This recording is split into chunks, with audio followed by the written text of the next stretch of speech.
In today's video, I'm going to teach you how to change name on Adobe Acrobat Comments. If you collaborate on PDFs, you've probably seen your name show up next to sticky notes, highlights, and other annotations. That label is called the author name, and it's how teammates know who left each comment. Today, I'll show you exactly how to control what name appears, whether you want Acrobat to use your Adobe account name automatically, or you prefer a custom label for your comments. First, open Adobe Acrobat. This works the same in both Acrobat Reader and Acrobat Pro. With the app open, we're going straight into the settings that control commenting. To get there on Windows, click Edit at the top menu, then choose Preferences.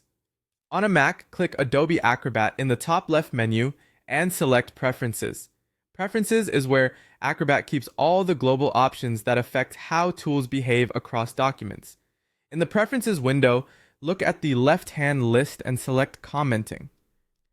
This panel focuses specifically on how notes, highlights, and annotations appear and how your identity is shown. Here, find the option called Always Use Login Name for Author Name.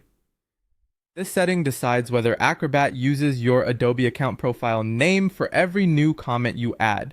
If you want Acrobat to automatically use your Adobe account name, make sure this option is checked.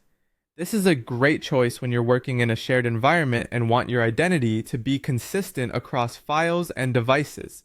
If you prefer to control the label yourself, uncheck this option.